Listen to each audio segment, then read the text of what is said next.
Good morning, ladies and gentlemen. Welcome back. This session is also devoted to the brain. It's a great pleasure to introduce our next speaker, Professor Stan Gielen of the University of Nijmegen in the Netherlands. As many of our guest speakers, Professor Stan Gielen combines multiple disciplines. He holds a PhD in physics, and his research includes both experimental studies in electrophysiology and neuroimaging, as well as theoretical approaches. Stan Gielen holds an appointment both in the Faculty of Science and in the Medical Faculty. He was director of the Donders Institute for Brain, Cognition and Behavior at the University of Nijmegen till September 2010, when he was appointed as Dean of the Faculty of Science. Under his leadership, the Donders Institute has become one of the top neuroscience institutes in Europe. Now, Stan's interest is in understanding how the brain processes information in perception and in action, and how neural processes link perception to action. The topic of his presentation today is complexity in the brain. Of course, as we all know, the brain is a very complex system, and it's highly adaptive, highly flexible. This flexibility is due to adaptive reorganization of neurons in neural assemblies.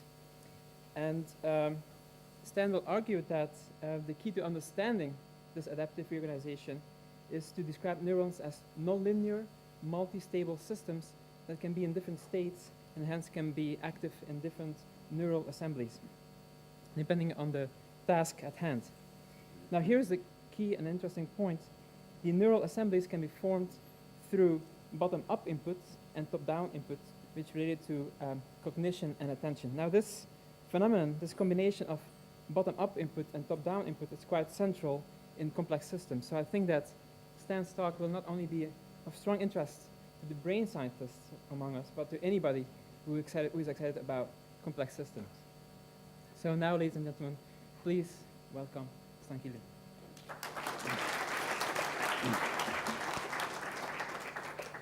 Well, thank you very much for this nice introduction. I would also like to thank Jan Wouter for organizing this very nice meeting. I know Jan Wouter for quite a long time, more than 20 years. And although Jan Wouter is not a scientist, I hope you don't take this as an insult, but he has an excellent view about future developments of different fields in science and how they merge and then develop into novel domains of research. And he also has a keen eye for the impact of science on society. So I think this complexity theme fits perfectly within this scope. So what I want to do today is,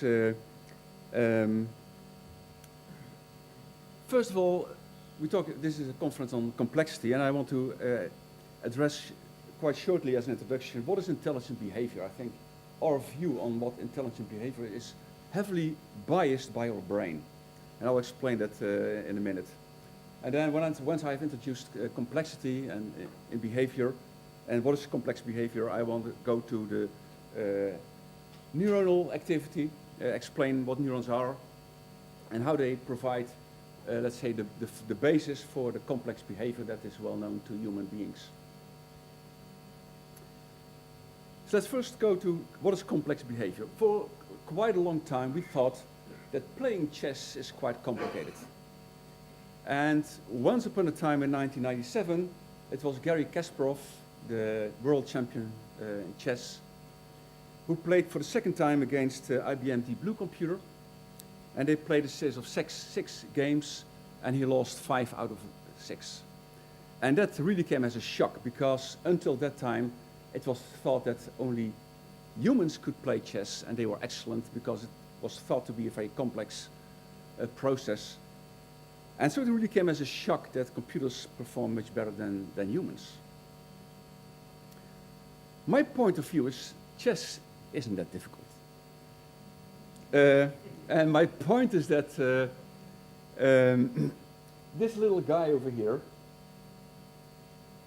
if he has to play chess against the computer, he will lose anyway. He will lose against the adults also.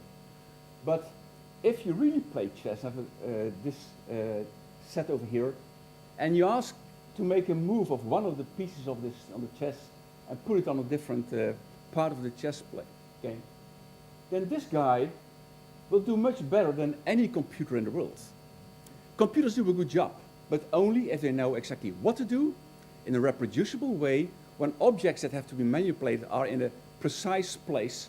And as soon as there's a variability in where objects are, and even minor changes in the position on each field may become complex, then this little boy will outperform any computer in the world. And in order to illustrate this, I want to illustrate this in a typical, I would say, Dutch example playing soccer. You know, Dutch guys, the Dutch team plays pretty well in the world. We usually are, well, at least at the top of the world championship. We never made it to become world champion, but anyway. So I want to show you a part of what's called a robot soccer. Every year there is a competition in robot soccer.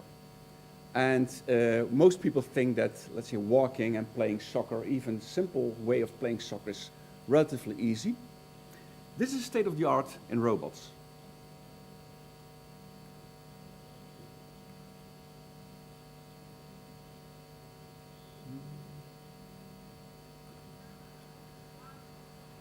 Start, okay, and this is real time. It's not slow internet, this is real time.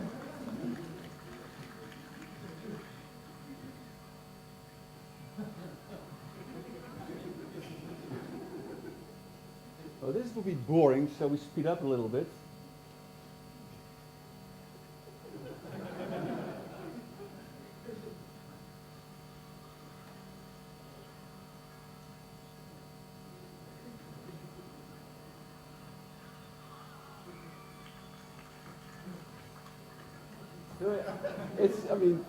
Playing the ball is one thing, keeping straight up is another thing.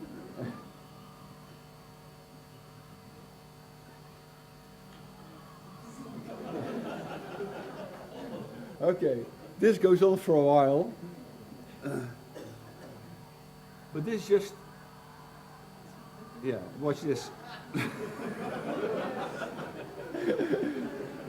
Okay, well. This is state of the art in robots. Well, actually, this was the World Championship in 2010, so it's slightly more than a year ago. But it's, I mean, you won't be surprised if the performance hasn't come up that much in the past year. Yeah. Okay. So my point is that what we think is complex behavior, like playing chess, is heavily biased by our brain. We have been raised up by manipulating objects and walking, get around, and so we learn that from our childhood. And so, because we master the job, we think it's easy. But actually, it's much more complex than we think. And the reason is why is that? And in order to understand a little bit why there are major differences between computers and, let's say, in the human brain, this is a short summary of some differences between the human brain and the Fujitsu-K computer, which is a supercomputer. And these are the specs dated back in November 2011. The computer, has a computer capacity of 10.5 petaflops, and the petaflop is 10 to the power 15 floating point operations per second. And the guess is that the brain has something like 10 petaflop. I'm willing to discuss about whether it's 10 or more or less, but the point is that they are more or less comparable. Storage capacity, more or less comparable. What is a major difference is the energy consumption. This computer uses 10 megawatts, the brain uses 30 watts. And the other thing is that the brain has about 10 to the 11th neurons. This computer has slightly less than 100,000 CPU processors. So the brain has much more neurons, many more processors than this computer. And another major difference is that the time constant of a neuron is typically the order of a millisecond, whereas the time constant in the computer is something like a nanosecond or even more. So it's a difference of about 1 million. And this explains why a computer is pretty good in doing calculations. You just take two numbers, add them together, and you have the result, or you multiply them. And because of the short time constant, you can do it much faster than the brain. But the brain has a huge advantage if it comes to manipulating a lot of information about visual information, where objects are in the environment, the position of my body, and what other human beings are doing, like in playing soccer. You don't have to pay, you should not only pay attention to the ball, but also what other guys are doing, where members of your team are, where your opponents are, and especially in those conditions where you need a lot of information, the brain outperforms any computer. So the rest of my talk is just to give a basic introduction. Well, introduction, it's a state of the art, but I think we grasp now the basic principles which give us an understanding on how the brain is able to perform this way. So that's what it's all about. And this is the brain with the eyes over here. Visual information typically goes to the visual cortex, which is over here. And then from there, information follows different pathways. The auditory cortex is over here. This reflects the traditional way of thinking that there is an area which deals with visual information, visual cortex, and an area which deals with auditory information, the auditory cortex. My point is that this is kind of an old-fashioned view. We have to think not about areas, but about networks in the brain. Okay, I'll come back to that later on. First, I want to talk about the neural code and about the function of neurons. So this is a typical neuron. It has the cell body is over here. It has dendrites. Dendrites is the structure where the input arrives on a neuron. And all these, the dendrites are, let's say, cables, cylinders, and the membrane is shown over here. And in the membrane, there are channels and pumps. Pumps that remove ions out of the cell. And the pumps, they remove, let's say, sodium ions out of the cell.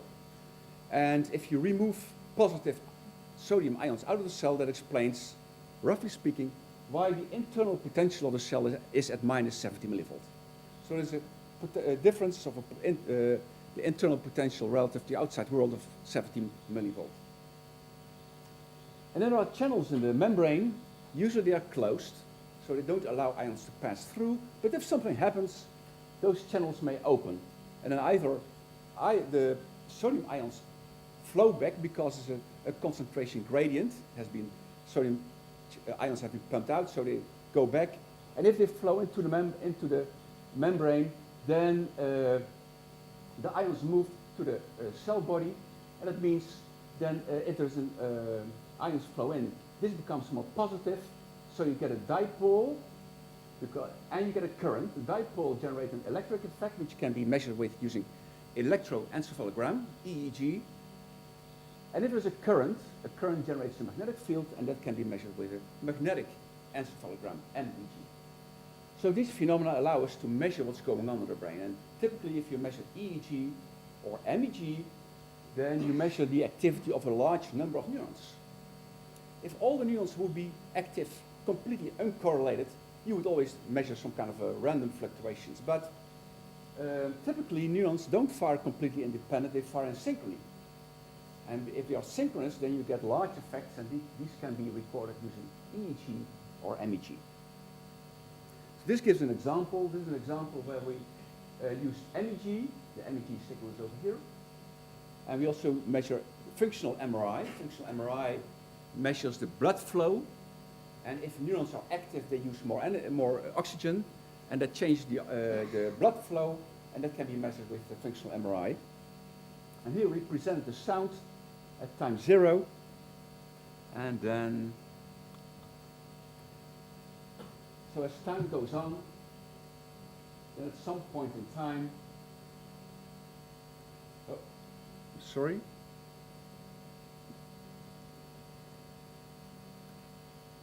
So over here, so after about, let's say, 80 milliseconds, activity starts in the auditory cortex, which is shown over here, using functional MRI, but also using magnetic encephalography, because it shows that over here and over there is magnetic activity with a south and north pole. So that these locations, they are where the activity is going on, that nicely corresponds with the regions in the brain that are become active by the presentation of the sound. Okay.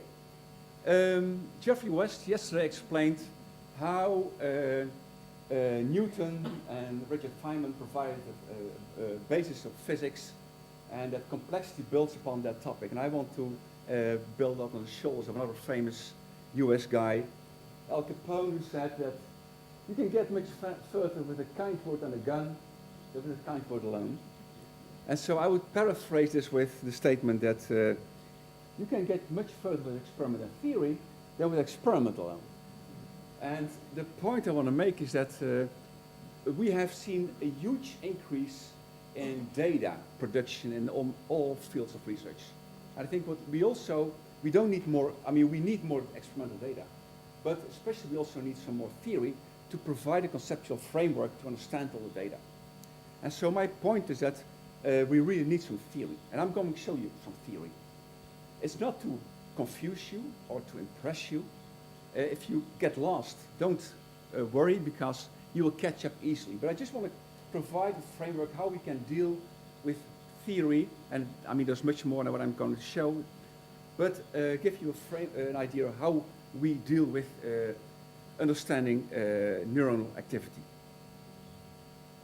And I want to start with the Hodgkin-Huxley model. Hodgkin-Huxley got the Nobel Prize about 50 years ago for their work on the neuron, and especially on the excitability of the neuron.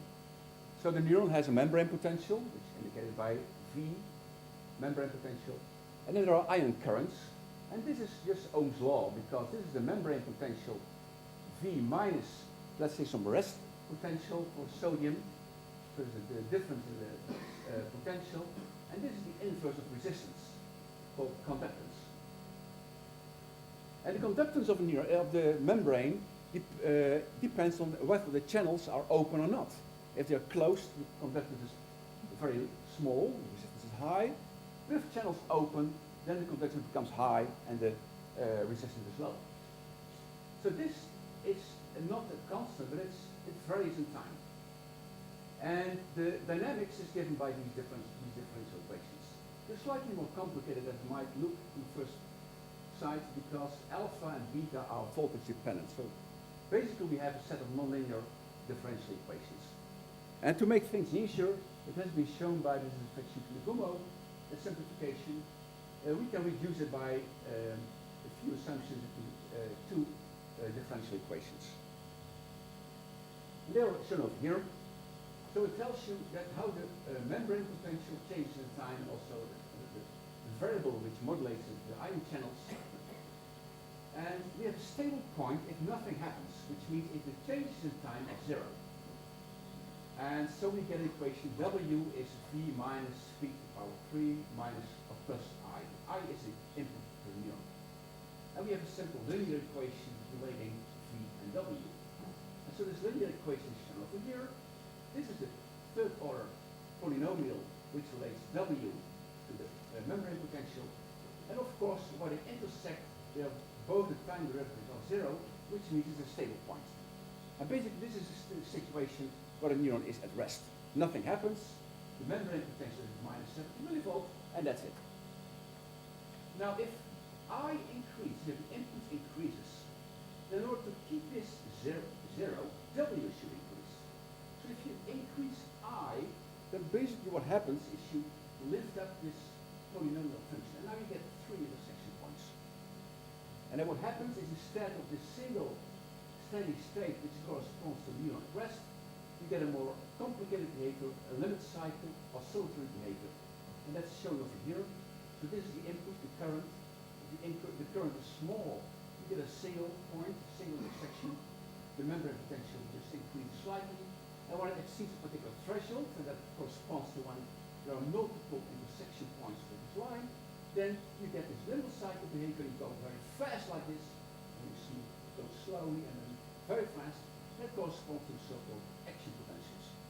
So a neuron is an oscillator. That's my point. A neuron is a nonlinear oscillator. And the fact that it's a nonlinear oscillator is quite critical. I'll explain it later on. So the point is that if the neuron is at rest or it starts oscillating, it generates action potentials. And if the current increases, you get more action potential per unit of time. That's the neuron. What you should remember is that the critical issue here is that a neuron has ion channels, and when the ion channel opens by some reason, it allows ions to pass through. That changes the membrane potential, it raises the membrane potential, and the increase in membrane potential at the same time closes the gate. So it's a short-lasting event. The gate opens, then it closes, and it stays closed for a time, and then it can repeat again. This is the basic mechanism in many cells. I'll get back to that. So this is a summary of what I just explained. Okay. Now this nonlinear mechanisms provide the basis for multistability. And before I explain multistability, I want to first introduce why multistability is important. So I was talking about neurons, but I can talk about other types of cells as well. And the general message is the following. Cells have a function. And a cell, for example, should know when it should reproduce its DNA, the chromosomes, in order to split up into the cells. And the only way it can know is that from signals outside. So signals outside which arrive at the membrane potential of the cell, and then somehow, if these signals arrive, there should be a mechanism for communication of these signals towards the nucleus to tell the cell what to do. It might be a signal, well, okay, you should replicate your chromosomes and split up into cells. Or it might tell that the nucleus should activate part of its DNA and express that into a protein, synthesize a protein, and then once it's a protein, then it has to go, the protein should go to the membrane of a cell, and then it should pass through the membrane of a cell. So some mechanism should be initiated at the cell, allowing the protein, which usually is a complex large molecule, to pass through without leaking all the other content of the cell. Right? So the message is, we need a communication mechanism from the outside of the cell to the nucleus, but also the other way around. And the communication is provided by a calcium wave. Calcium is toxic for a cell, so the concentration in a cell typically is very small. And that's achieved by pumps that either remove calcium out of the cell, but also remove calcium into a large store mechanism, calcium store. These calcium stores fill up a large part of the cell. And these calcium stores have the same mechanism. Calcium concentration is high in the store, it's low in the cell. Now, if there is a local increase in calcium, for example, because there's an action potential and calcium ions are allowed to enter the cell, then locally the calcium concentration increases, and there are calcium channels in the membrane of this calcium shore which open, calcium flows out, then the gate is closed, and calcium is removed back in the store. But if there's a local increase in calcium up here, calcium flows out, and that triggers the same event nearby. So you get a calcium wave propagating from the cell membrane to the nucleus, and the same way backwards. So an action potential triggers a calcium wave, and the other way around. Calcium waves initiated from within the cell can generate an action potential. And this shows a picture of typical calcium waves for this type of cell. And this is just to summarize, there is the membrane of the cell that should communicate with the genes in the nucleus, and if the genes in the nucleus produce a protein or a hormone, then once it has to be completed, those signals to the membrane to tell, well, the hormone is ready, and now you should do something because it has to be released. Okay? What is critical here is that we are dealing with nonlinear events.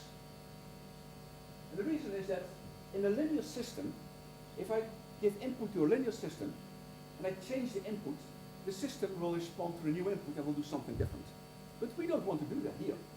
If the cell is synthesizing a protein is a complex molecule, let's say if it's halfway, and then if the input changes, which can happen, you should not start to synthesize a new molecule, because then you mix up different parts of different molecules, proteins.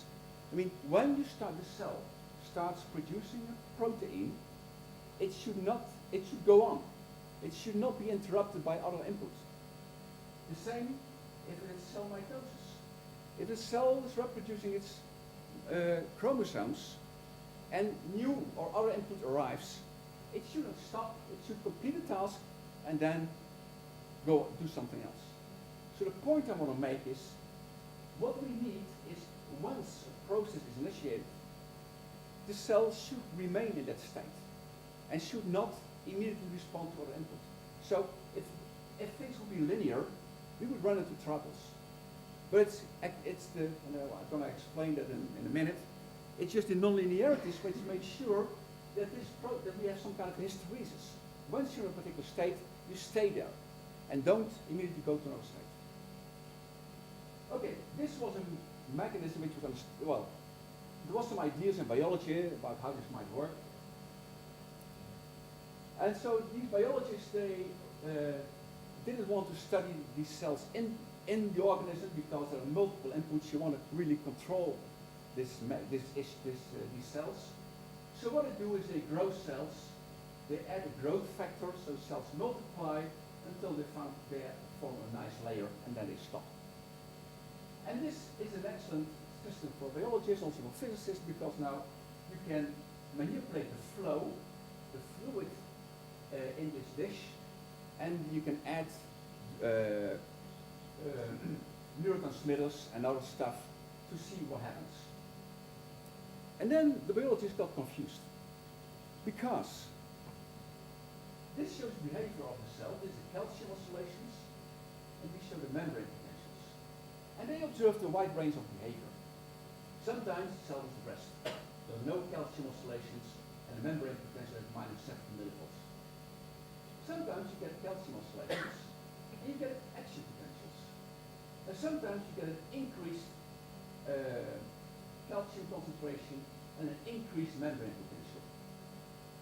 And what he observed is that in identical conditions, identical situations regarding input, you might get any one of these behaviors.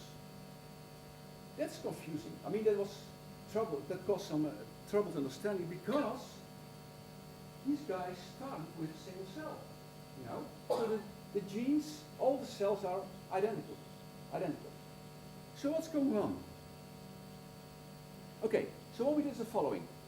We made a model of the cell. So we made a model about the membrane, the channels, the pumps, and we have a model of this calcium store with the pump, the calcium channels, and biologists did a great job.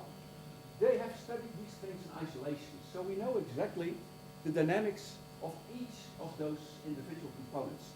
So for a physicist, it's not difficult to write down the equations, and then you get this is a coupled set of nonlinear differential equations. They're coupled because alpha and beta depend on membrane potential. It's complex, but so you can write it down as an equation which looks like this.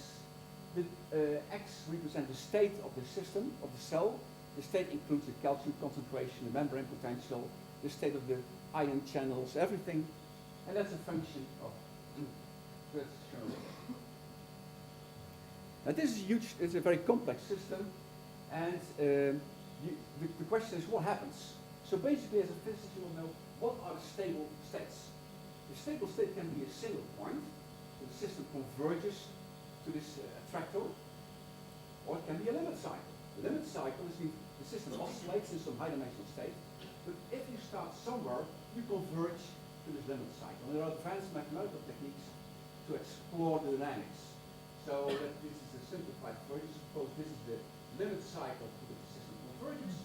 Now what you do is in the subdimensional space, you cut out a subplane, and you just notice you do a mathematical analysis to find out where the point, this trajectory, intersects the plane, and you want to see whether these points converge to a single point, and then, it's a stable point. Okay. Now if you do that, you get this result. It looks quite complicated, but let me clarify what's shown up here. This is the calcium concentration. This is a membrane. So these are the critical parameters. And this is IP3, which is a molecule which modulates the activity of the cell. Let's say this is the input. The input is small.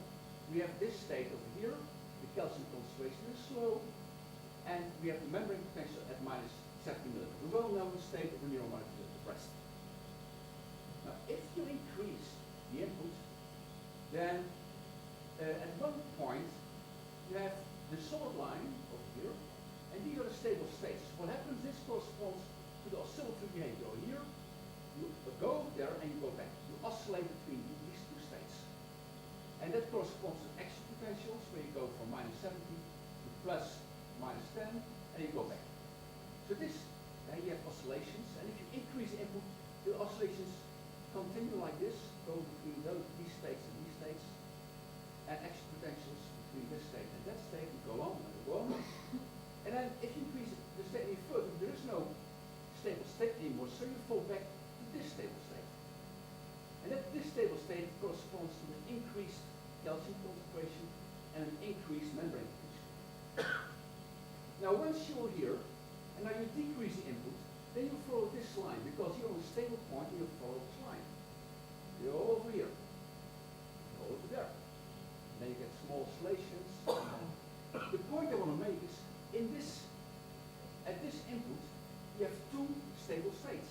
One is the oscillatory behavior, and if you come from this direction, you're in the oscillatory behavior state. But if you come from this direction, you're in this state, the stable state. So this illustrates that the cell can be in two states depending on whether you come from you increase input or you decrease input. So this multistability. And the nice thing is that if you're in this state, if the input varies a little bit, it won't affect the state of the cell. So this explains the property of hysteresis. You have multistability. The cell can be in two states for one particular input, and it won't change its state if the input changes. So this perfectly is what you need. If you trigger the cell to do something, and it will complete the job, even if the input changes slightly. So the point is, this perfectly reproduces states that were observed. So this explains that the biologists are doing a good job, but they observed a different behavior depending on whether they came from one direction or another. So they did a good job, and it was a physicist who could tell the biologist to provide them an understanding of their data. So the conclusion is, in a network of cells with the same conditions everywhere, cells or clusters of cells can be in different states. Multistability, oscillatory behavior, or stable behavior, steady state, depending on the past, hysteresis. So multistability allows a subset of neurons are in different states within the same large population. And hysteresis assures that once the process is started, it's complete, even if external input changes. Okay, this is for a single cell. The brain is much more complicated. So in the visual cortex has 6 layers. And there are neurons which provide communication between the layers, like these neurons. And there are the neurons which provide communication within a layer. And so if you make a model which includes the different types of neurons, then we can well predict the neural activity. And now I get more focus more on brain rhythms. Brain rhythms. What are brain rhythms? Okay. If someone has an accident on the street, you got some subconscious, then they bring you to the neurology department in the hospital and they measure EEG. And if there is no oscillatory activity, then something is wrong. But there can be several oscillatory states. So you can have an oscillatory behavior like shown here, which is called the alpha rhythm. The alpha rhythm is typical if you close your eyes. So this shows data where a human subject measures EEG. If you close your eyes, which is done over here, you immediately get those oscillations. This is times go 1 second, so it's roughly 10 hertz. So alpha rhythm is a rhythm about 10 hertz. There's also, if there's alpha rhythm, you might guess there's more. Well, there's gamma. Here's an example of gamma rhythm. This is real data in a human subject, EEG, MEG. And here the instruction of the subject was watching the screen with a visual stimulus, and the subject was told, well, if there's a scene, see what is a red elephant. So there's a complex scene, and he has to really pay attention. And then typically what happens then, if the scene arrives, after about 200 milliseconds, a gamma rhythm develops. A gamma rhythm is oscillations in the range between, let's say, 40 and 80 hertz. Well, this alpha, this gamma, you won't be surprised to say there's beta and even theta. There's several rhythms. And until, I would say, 5 to 10 years, we had no idea what it meant. So it was used as a diagnostic tool. If it's not there, you're dead. If there is activity, then it tells you something. But it was only a diagnostic tool. We had no clue what it really meant. And now we are getting some insight in what these rhythms really do. And I give you some overview, at least a few results which provide the information about what these rhythms are doing. And the point is that they play an important role in selecting different, in creating subsets of brain areas, let's say networks within the brain, which are modulated depending on the task. So the brain is a complex system, different areas, almost anything in the brain is connected to each other. So anatomically, we can create many different networks. But the point I want to make is that depending on the task, if I want to point with this pointer, I have to see where I'm pointing.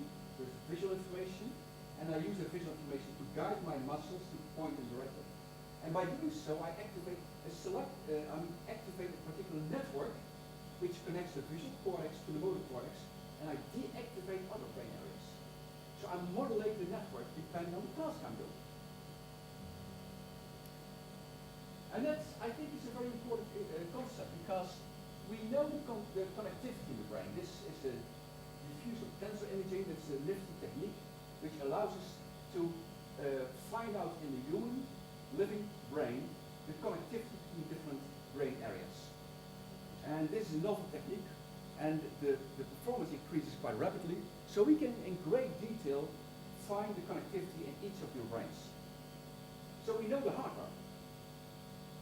The point is that this is the anatomical connectivity, but what is much more important is the functional connectivity. The functional connectivity reflects the real network, and the real network is shaped by blocking particular connections. And blocking connections done by neurotransmitters or other mechanisms which inhibit particular connections. So the point I want to make is the following. These are data in human beings, where you ask the subject to do a particular job, like say pointing to the screen. And then different parts of the brain are active, not necessarily at the same time. So they, let's say, it could be that this group of neurons is active, and then they activate that area, and they then this area and go back, and so it's kind of also behavior. I can do, actually I'm performing multiple tasks. I'm talking to you, and I'm pointing over here, so I'm doing multiple tasks. That corresponds to multiple networks in my brain which are active at the same time. And they are active at the same time with different rhythms. And this shows the red, green, and blue areas represent areas that are connected in a particular task. So this reflects the functional connectivity in a subject doing 3 tasks, and it reveals 3 networks of brain regions that are related to the 3 different tasks that are done in parallel. So that goes back to the presentation yesterday by Laszlo Barazani, who reported about the connectivity. And my point is we are dealing with 3 different networks in this subject doing those 3 tasks. Okay. Now what modulates the connections? Well, the connections between neurons are the synapse, the connection between neurons. This neuron has an output, and the output branches out and then maps to the dendrites of this neuron. And over here, when the action potential arrives, there's a release of neurotransmitter that opens ion channels and that allows input from this neuron to that neuron. Well, the sensitivity, the gain of this connection can be multiplied by changing the number of receptors over here. And basically the strength of this connection can be modulated. It can be modulated on a time scale of weeks, years, like the previous speaker explained to us. You know, in 2 weeks when he was training his monkey, new connections were formed in 2 weeks. That deals with learning a complex task. A similar thing happens on a mature time scale, on a time scale of milliseconds. It's called spike time dependent plasticity. That means the following. The efficacy of this synapse depends on the relative timing of those two neurons. If this neuron is active just before that neuron becomes active, repeatedly, then it means that these neurons are involved in the same job. And then there's a local mechanism, we quite understand all the details of the mechanism, then makes this synapse score effective, actually strengthening the connection between those two neurons on a time scale of milliseconds. On the other hand, if these neurons are firing uncorrelated, that means sometimes this neuron can fire even before this got active. That means they are firing uncorrelated, there's no functional significance, and then this synapse becomes much weaker. This happens on a time scale of milliseconds. So this is a completely local mechanism which has an effect on the global performance of the network in the brain. And then there's a third mechanism. So these are local processes. There's another process, and that means that another way of shaping networks is by activating or inhibiting neurons. And there are particular networks of neurons, endoneurons, which activate and are active in a particular rhythm, and they inhibit those pyramidal cells. And that means this pyramidal cell can only be active just before it receives input from this oscillatory network. Which means, so this is an average of activity of the red and the blue cells. The red cells, if you're active just before they receive input, the blue network is active. Because if the blue network is active, it inhibits the cell, and then it cannot be active within the next 20, 30 milliseconds. And there is top-down input from a prefrontal cortex to those endoneurons, and that modulate the activity of those pyramidal cells. So there are very mechanisms which modulate whether cells can be active or whether connections between cells are active. So they are excited, can be excited or inhibited.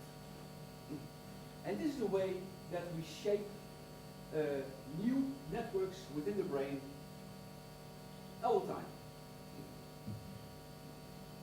So this is going back to the alpha activity. This shows alpha activity in a task where the subject was facing on a monitor, and on the monitor there was a number. The number could be 0, 1, 2, up to 9. And this subject had a pretty boring task. He had to push a button when there was a number, but he should not push the button when it was number 5. This is a pretty boring task. So he was pushing the button, and then you can imagine after 5 minutes, sometimes the number 5 will push the button. All too human. But there's an interesting observation. If you measure the activity, then you will see an increased activity in alpha after a while. I mentioned to you, if you close your eyes, there's an increased alpha activity. Alpha activity inhibits some kind of network, the brain area. This is the visual cortex, the backside of the head. And now the visual cortex is a very nifty network. It's able to do complex analysis on visual scenes. But if it's inhibited, it doesn't do the job quite well. And so when there's number 5, looks like 6, and you push the button, or you're just sleepy. Well, the interesting thing is now is that we were noticing the correlation between the amount of alpha and the number of false alarms. If there's an increased amount of alpha activity, we could predict, he's going to make false alarms, push the button. So we could predict what the subject would do depending on the amount of alpha activity. So it's well known for a long time that alpha activity corresponds to some kind of inhibition of network. But it's much more. Sometimes, in this case, you do not want inhibition because you want the visual cortex to do an excellent job. Here, the visual cortex should analyze the input on the monitor. But sometimes you really want inhibit activity, and this is another task. I show you this word, hysteresis. And now I quit. And I say, remember this word. I bet that if I ask you, all of you, to write down the word that you saw, you're gonna fail, right? So what we did, no? So, yeah. Right. Okay, so the point is, in this situation, when I tell you there's going to be a complex word, remember it, and after 2 minutes I want you to write it down, you don't want to listen to me, you don't want to be distracted. So basically what you want to do, you want to have a lot of alpha activity because it inhibits external input and helps you reminding this strange Dutch word, right? And so that actually that's how the way it works. If you do this task, you will find if it does a good job, you will find a lot of alpha activity in these brain regions. And if the alpha activity decreases, we can predict he's going to do a lousy job this time. He's going to fail to write in the complex word. So alpha is not just inhibiting a word. I mean, it inhibits brain areas. Sometimes good, sometimes bad. Okay. This is another example. I mentioned to you that this is the visual cortex. The visual cortex derives input from the eye through the thalamus to the visual cortex. And after the visual cortex, visual information follows different pathways. So there's a separate pathway for color. There's a separate pathway for moving objects, movement. And then there is an object which tells you where the object is in space. And there's an object that tells you what the object is. This is famous result by a painter, and he got a stroke in the parietal cortex. The parietal cortex is involved in this dorsal pathway. And he got a stroke in the right parietal cortex. You know, the right parietal cortex is processing information from the left visual scene. And they put him in front of the dome in Florence. And they said, paint the dome in Florence. And he just painted the left part. And he said, it's done. You know, what do you think about it? And then the question is, did he miss the right part of the dome? And then they turned him around and said, now, paint the dome again. Now, if I stand like this, there's a right field of the dome is on my left eye. This process. Now I have to turn around, then switch in my part, in my visual cortex, and now he switched the other, he painted the other part. So it means it's just one part of the visual cortex which stores visual information is not functioning, but he has information because if you turn around, then what was right is over here, but if I turn myself, then it goes to the other cortex. So this illustrates he saw the whole visual cortex, but because one part of his brain was not functioning well, he just had information on the where channel of half of the visual scene. Okay. So this is just a short introduction. There's a where pathway which represents where objects are, and there's an other object that tells you what it is. So this guy knew it's a dome invented in Florence, and knew what it looks like. But he had problems in identifying where it was. So now we do an experiment. We show a face, and sometimes we ask, is this George Michael? Or we have to identify the subject. Or we could ask the question, what is the orientation of the face relative to the vertical? And then we should answer, in this case, 30 degrees rotated. The orientation deals with where it is. So that's processed in the dorsal pathway. If you identify, is it George Michael or Julia Roberts, then it's done in the ventral pathway. And so if we ask them to identify the person, then we notice a large amount of alpha activity in the dorsal pathway. So that makes sense. If you ask him, who is it? then he should activate the temporal pathways, and he should deactivate the dorsal pathways. And that's exactly what you find. So this is only the illustration that we continuously activate and deactivate particular networks depending on the task we do. The question is, what modulates these networks? What modulates the alpha activity? Okay. Well, there's also theta. That comes from the front side, the prefrontal cortex. And the experiments noticed that there is a negative correlation between the theta activity in the frontal cortex and the alpha activity in the posterior cortex, the visual cortex. So, if there is, I mentioned before, if there's a large amount of alpha activity posterior, you get those errors, there's false positives in this task where you have to push a button when there is a number, except when it's number 5. And now we found that that is related to the prefrontal cortex.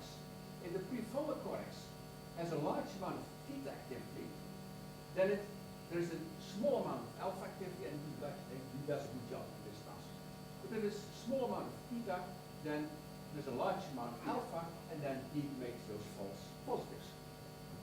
So apparently, the prefrontal cortex, this is the visual cortex like a video camera.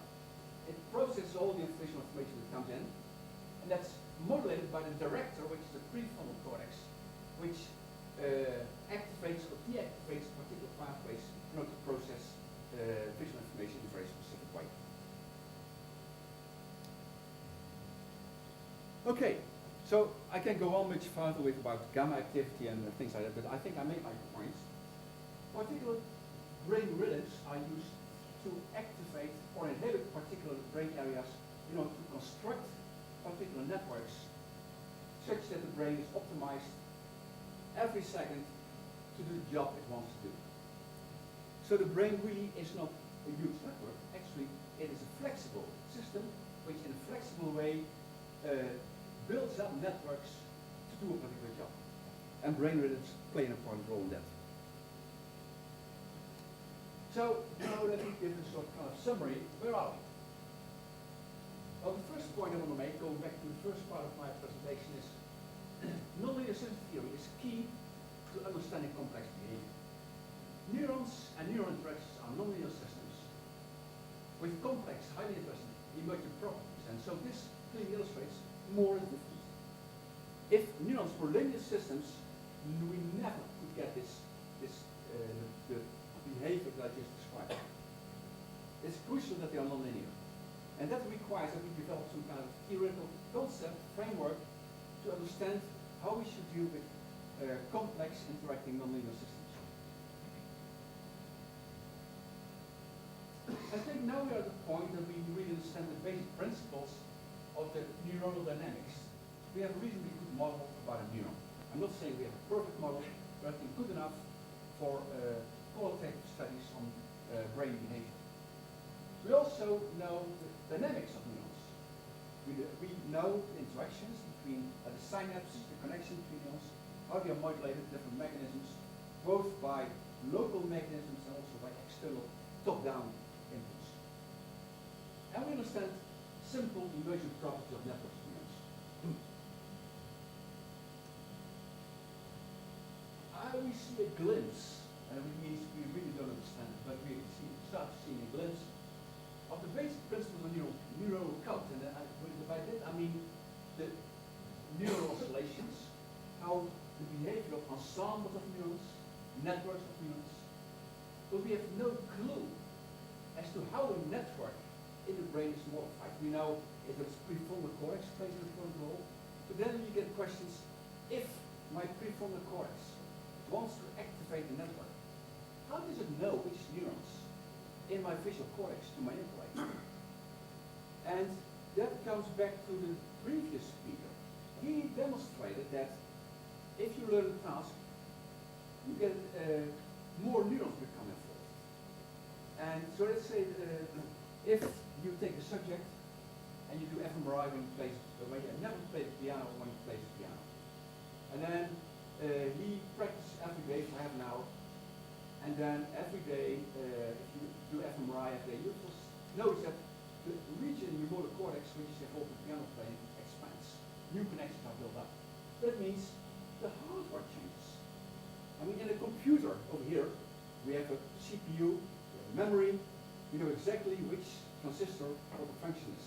In the brain is not like that. Function might change. So if connectivity changes, how does my prefrontal cortex knows which new connections are made and how to modulate those connections? So there's a lot of things we don't understand, and they really touch the topic of complexity. And so I think the challenges for the future are really to, let's say, focus on self-organization. Self-organization in the brain, how networks are created to optimize particular performance, and how changes in network architecture arise due to bottom-up signals and top-down. The other question is, given, I mean, we all know that we are very different. Obviously, differences between performance, my brain and your brain, depends on the past, because we were raised in different cultures, different environments. But maybe the very small differences at the very beginning, small genetic changes, might give rise to different developments of our brains. We have no clue. And I think a major challenge is, and that connects also to the previous speaker, how the genetic properties of each individual and how the interaction with the brain shape my brain in a way as it is now, and which develops into a highly intelligent, pretend I'm a little bit intelligent, an intelligent system which is able to perform a variety of tasks in a very flexible way. Thank you for your attention.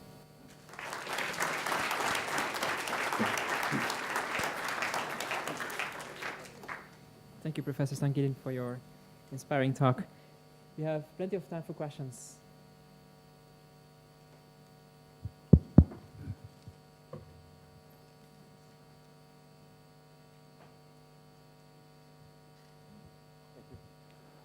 Hi, Professor. I have a question, which is, you talked in the beginning that computers are now able to surpass humans in playing chess. And you said that chess is easy, and I understand why, comparing to other things that the human brain can do. But also there is a... It's less complex than playing soccer. Exactly. So there is also now a computer called Watson, also by IBM, which can beat the best trivia player, best trivia player. So my question to you is, when do you think we can say that computers have outperformed the human brain? And I will give you two examples.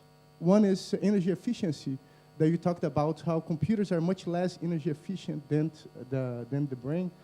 But there is a well-known trend in computer design called, it's actually a name, it's called Kumi's law, that shows that the energy efficiency of computers increases exponentially over time. So it won't take long for computers to become more energy efficient, perhaps a couple of decades, but it's going to get there.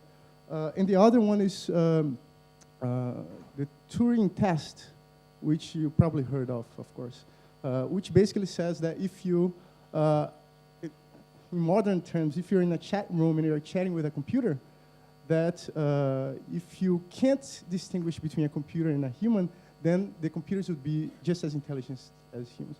And there is a robot, computer by Google called Cleverbot. Okay, it's good. So basically, the claim was that Cleverbot passed the Turing test because it received more than 60% evaluations, people saying that they were humans. And the humans, the control group, which are humans talking to other humans, received about 70%, which isn't that great. So yeah, my question is, when do you think computers, we can say computers have outperformed humans or the human brain, and if that's ever going to happen? Thank you. Well, I agree that computers outperform humans already in several aspects, like playing chess, but also this Turing test which you just mentioned. But it's a test what they were asking is, what happened in 1930 and what were the causes of this event?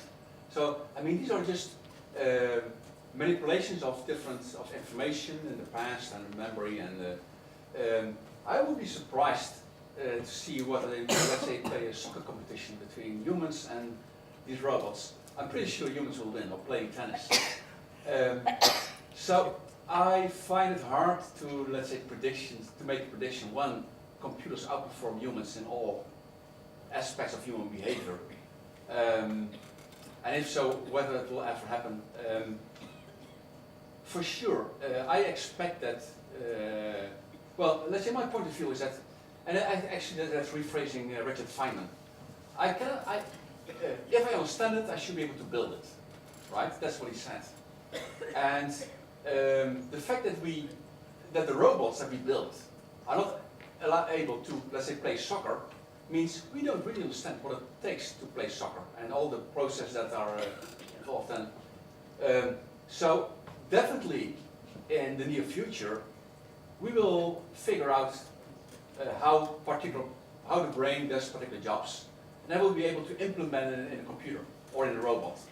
So gradually, the gap between human performance and robot performance will become smaller and smaller. I find it hard to say when the gap is closed. I don't know. I mean, it depends on progress in neuroscience. It's always hard. I mean, there are some basic challenges, some basic problems. And it's always hard in science to predict when we have addressed those issues. And then there are technological problems, so I can only speculate. I don't like to speculate, but I find it hard to answer your question, but for sure, the gap will become closer and goes really fast now. I mean, the example that you mentioned, this Turing test, that robots outperform even the brightest human subjects in those cognitive tasks, was really impressive, yeah. But, it's speculation. I find it hard to do. First of all, thank you for your fascinating talk, and I have a question about functionality. So you said that after some activities, for example, like piano playing, right, the functionality of brain is changing for some areas. And is it completely unique for any human brain, or we can see some patterns? I mean, the question is whether it's possible to simulate this changing in functionality of some areas of the brain just to, I don't know, to change this hardware, right, like of the brain before study. IBM gives a lot of money to Henry Markram in Geneva, Lausanne, in Switzerland, to build a computer which has the architecture and functionality of the brain. And he has built a huge network simulating visual cortex. And so he actually is doing what you're suggesting, trying to mimic the brain in a hardware, silicon, and actually trying to implement concepts and to see whether he can make a model of the visual cortex. And so yes, this is going on. And actually, we have to wait to see whether we will be able, whether that's the right approach to mimic the brain and build an artificial brain which has the same performance. It's going on, yes. Yeah.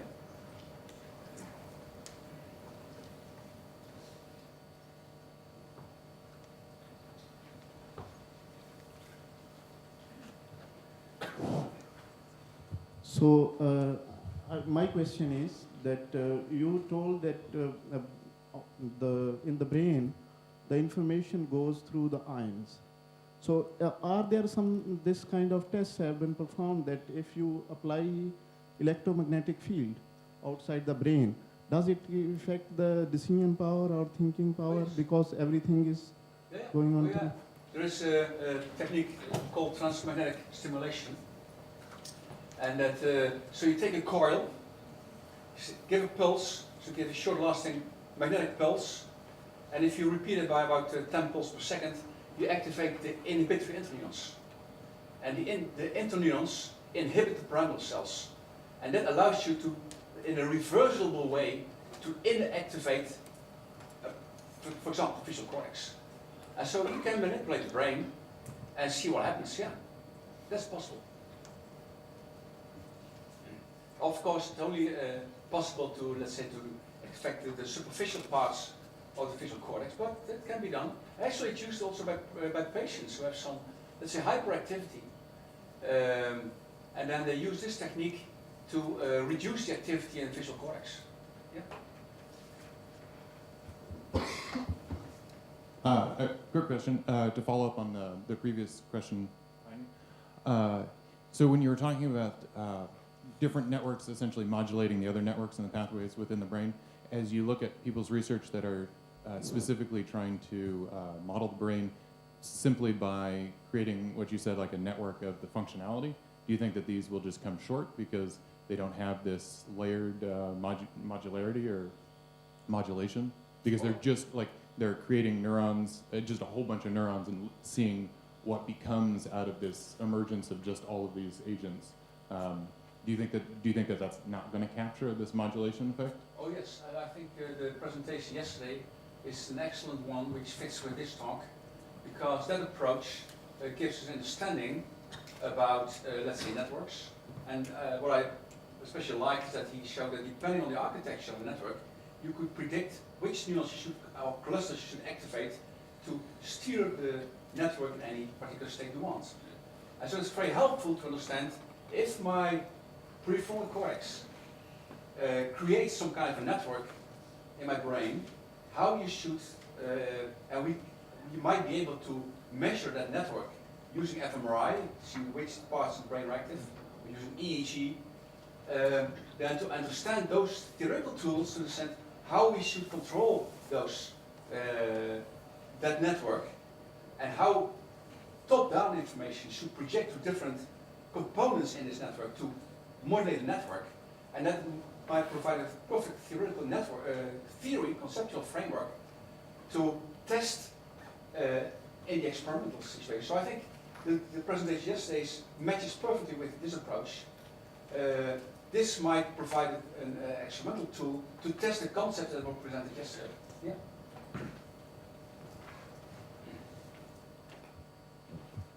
Hello. Thank you for this talk. I actually missed part of it due to my neurons failure. But I have a question. I mean, my understanding is very limited in this field. The question is, you have a finite strategy space. It may be very large, which is chess game. And one is very little coordination. Chess, like you pull up your hand, move the piece, you know. You think in your mind, then move the piece. In football, strategy space may be smaller than chess. A lot of coordination. But these are all finite things we are talking about. When it comes to innovation, means this has never been observed before. There is no strategies that has been prescribed to this situation. No action has been prescribed to this situation. I face these two. That's where the computer and the brain we are thinking. Obviously, at some point it might be possible for computer to do this too. But what is it? How the neuron reacts to a situation just completely new. So it doesn't know any action. It doesn't know any conventional ways to replicate to react to this situation. How do you think we are making progress in this kind of? Yeah, very good question. It's hard to give. I mean, there are not many data which support my statement so far, but because if you make recordings of monkeys, typically what you do is you train a monkey in a particular situation. First you train him, and you start recording. So then your situation doesn't happen.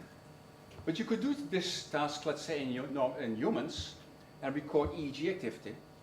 And some experiments have been done. So typically if you face subjects in a complete novel situation, he has never been before, complex task, then there is I would say, random activity. Maybe random is a wrong word because I don't understand what's going on in the brain, but at least it appears like more or less random activity. And then gradually some patterns are shaped and pop up. And my guess is that is related to when you just try something and then you think something is going to be successful, and then some networks are created to achieve your task in a particular way that you think is going to be successful. My guess is that's what's happening. So basically it's a flexible way. We don't know how it happens, but some kind of trial and error by prefrontal cortex shapes some network, networks. That's my guess, but it's speculation. The experiment hasn't been done. But that I would predict something like that. Thank you. Hi, I would like to ask how premature you think it is to start building artificial networks based on the brain results, given that we do not know much of the brain. So, for instance, we use neurons, but we know that most of the part of our brains is astrocytes.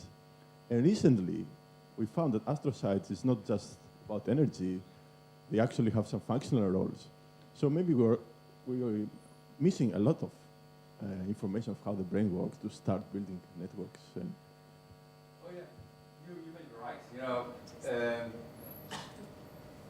typically science develops in the following way. You do some exploratory research, and based on results you get some kind of an idea of what's going on. So you make a hypothesis. You want to test a hypothesis. So what you do is you make a theory, you know, or maybe you have two different concepts, you make two different theories, then you test how you can discredit the theory, then you do an experiment. We have been recording from neurons for decades. And now we get new information about astrocytes, so we have to incorporate that information in the network. So obviously we have to do that. But you know, that's how science develops. You get new ideas, new experimental data, and you have to incorporate it in your model. So, for sure. But there have been impressive results about how we use insight in about neuronal interactions and implications for artificial intelligence. There are several companies that have been initiated using novel ideas from neuroscience for a wide range of applications.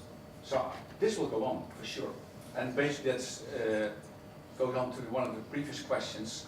When we bridge the gap between computers and human brain, then the difference between, let's say, neuroscience and artificial intelligence will gradually, the difference will disappear and the two fields will merge. That's what I expect. What's going to happen.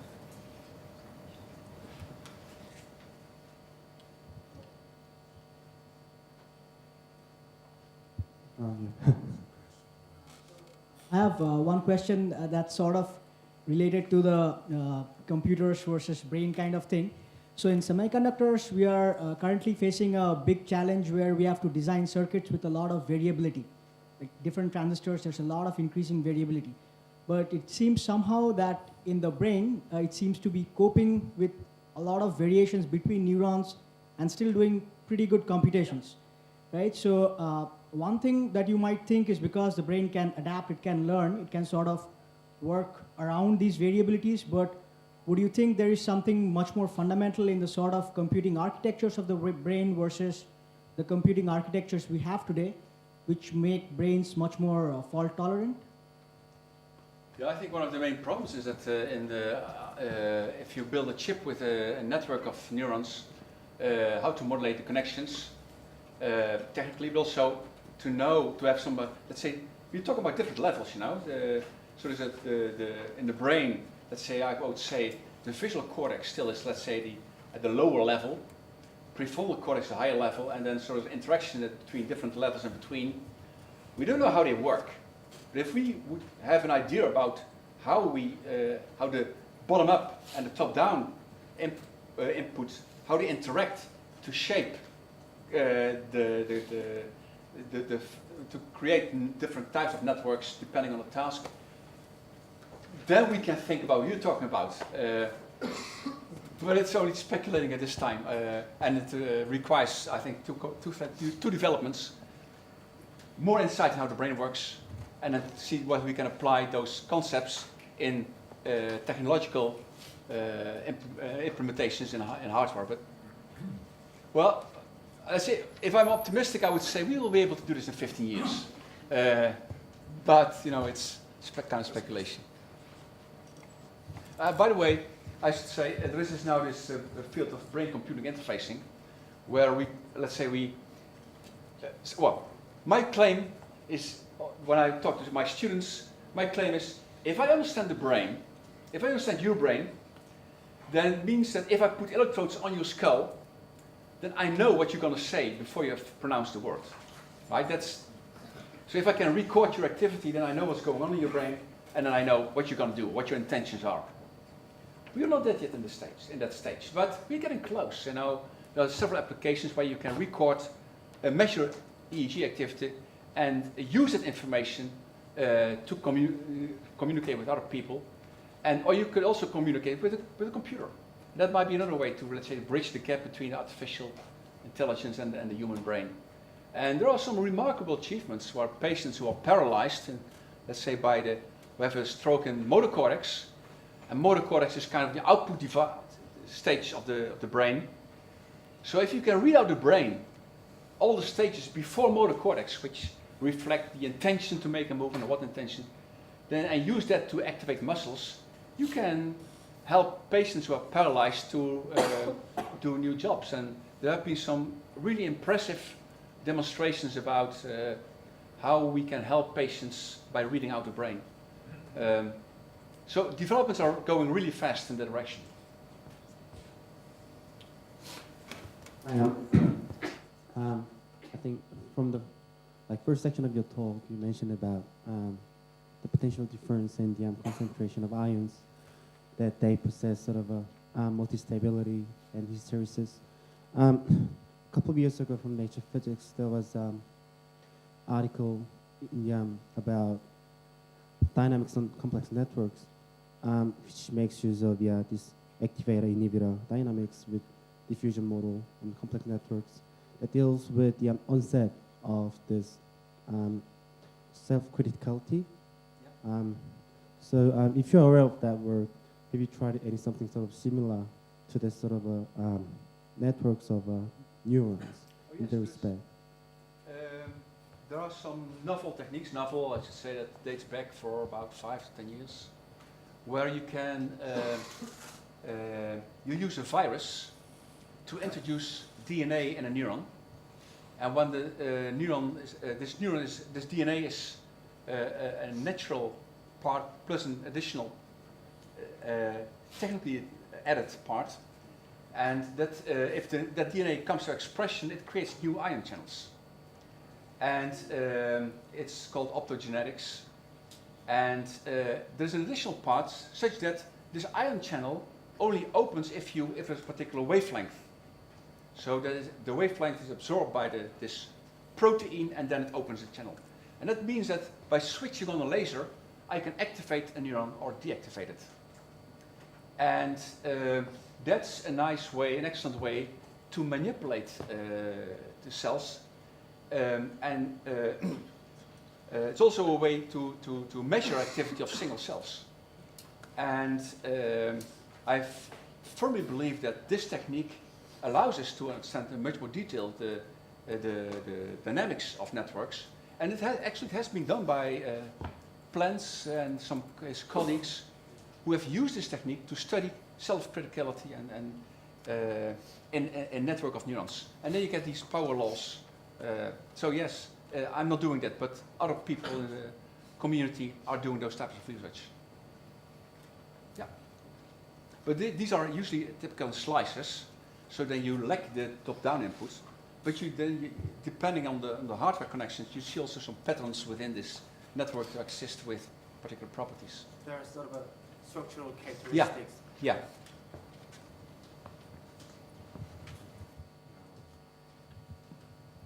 I'd like to keep the conversation about brains and computers alive. So I got from your talk that the whole architecture and functionality, the way the brain actually works, is completely different actually than the computer. Completely different. And indeed, that's of course why the computer can always beat us at chess, as you pointed out, and partly that's because the computer is in some ways a very simple system. Right? It isn't, I mean, there are complex aspects to it, but, and chess. Because it's difficult for us. Yes, but chess is simple in the sense that there are very simple rules, and the computer is a perfect organism in order to express those rules, and therefore it will always, carry them out. Yeah. We can't do that, actually, apparently. I mean, but that's our strength. And that's where, going to this question over here, about the wonderfully and unique thing about a brain relative to a computer is that it can innovate and create. And apparently, so far, computers can't. And it may well be the very architecture of computers means they never can. So the question then arises, the thing at the end of your talk about, well, we can just, stick the old computer and wire it to the brain eventually and then we'll move on. Seems completely absurd, frankly, from that viewpoint, unless we change what computers are. Two other things. One, the brain, as you say, uses, whatever it was, 30 watts. This room, if it were not near the equator, but were, further north or south, would require many kilowatts to keep it warm. Our whole body, doing everything we want to do, takes 100 watts. The idea, contrary to this idea that we're exponentiating, I think it's also absurd to think that we can get computers, maybe, without a complete change in architecture or way of thinking. So, the last part is, what has this got to do with consciousness?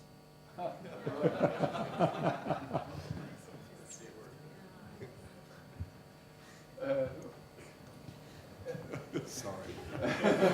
It's more like a philosophical question. I'm a physicist, but well, my view is that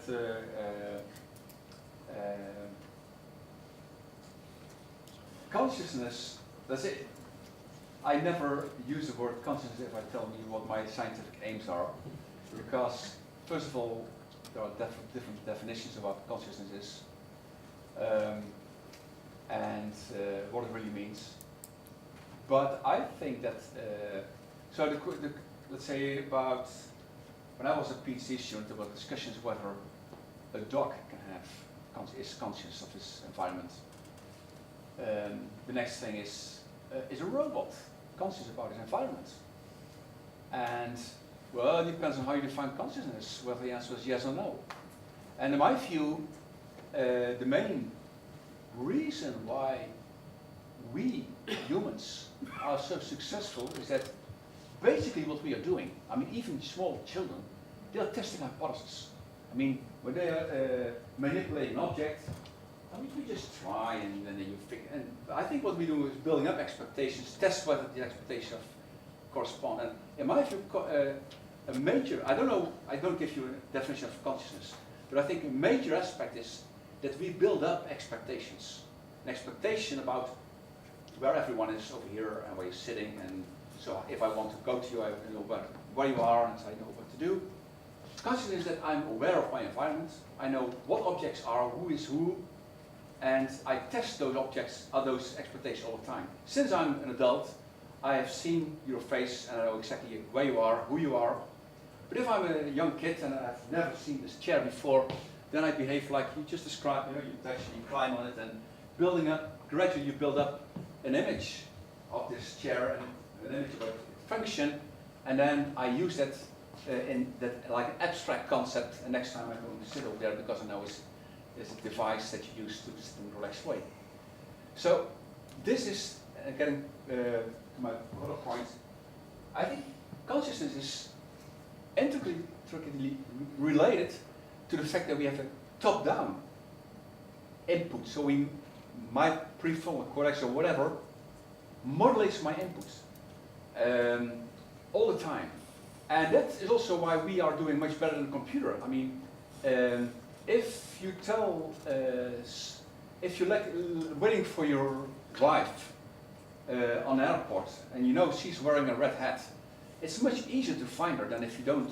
I mean, because we inhibit everything related to blue, green, yellow, you're just focusing, so you activate the red channel in your brain. So because, based on the expectation, we are able to shape my network to pick out that feature which is relevant to detect my wife.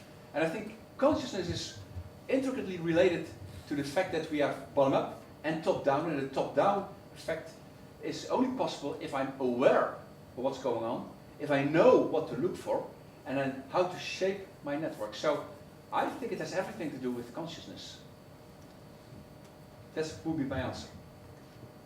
Yeah, I'm just testing the waters, so to speak. but I think one of the essential differences that you highlighted between computers and brains is that brains, part of it being a complex system is that it's adaptive. Yeah. Every situation. Yeah. I mean, every situation, it adapts. Yeah.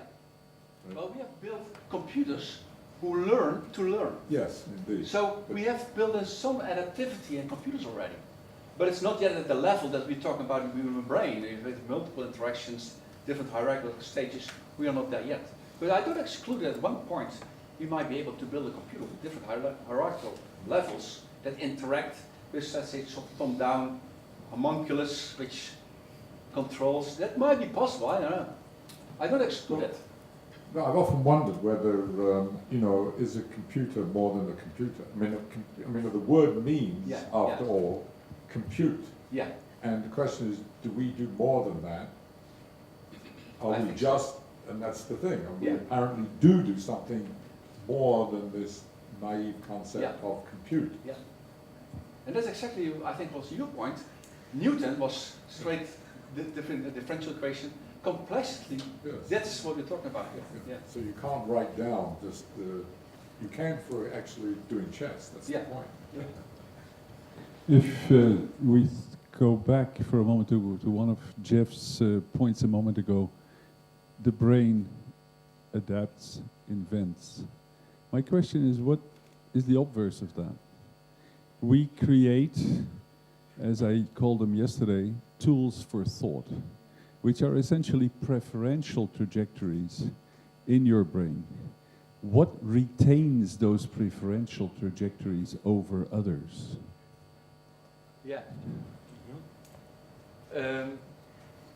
So we know that if I'm faced with a task which I've seen before, I immediately switch on the network architecture that is optimal, or at least does a pretty good job in performing the task. And so that is related to the top-down modulation. And that's really specific. I demonstrate those alpha activity as a broad area, but we have done experiments where we are subjects to pay attention to different areas in the visual field. And they map on different parts of visual cortex. We have shown that alpha activity is quite localized. And that means that top-down input is really very local. We also know that gamma activity can be very local. So somehow we have a memory in prefrontal cortex or somewhere over there, which knows exactly, given a particular instruction or attention, how to activate the particular connections to generate that network which is suitable for that task. And so that's a kind of memory, not in hippocampus, where we think memory is located. If I talk about, if you ask me what happened in 1830, but this is a kind of memory, a memory for generating network, which is stored in the prefrontal cortex. That's my guess. And we know that studies on interneurons have demonstrated that, well, let me put it in a different way. There's the visual cortex, and there are different stages in between, and then you get the frontal cortex. Studies have shown that the input from prefrontal cortex to lower levels goes step by step. So it takes about, let's say, 40 milliseconds for information to go from visual cortex to prefrontal cortex, and with time intervals between different stages.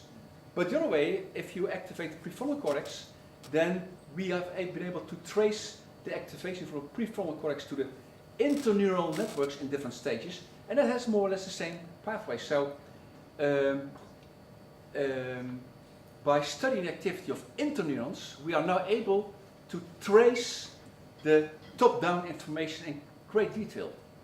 And that really supports the idea that prefrontal cortex has some kind of memory to shape different networks depending on the intention.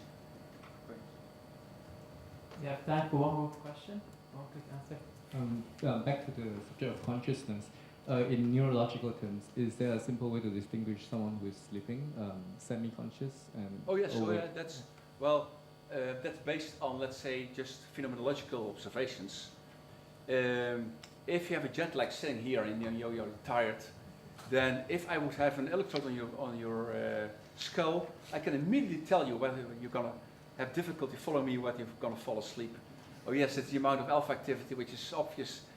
You can't hide that. No, I can. It's easy to detect. Yeah. Thank you very much. Before we go for lunch, on behalf of the Complexity program, I would like to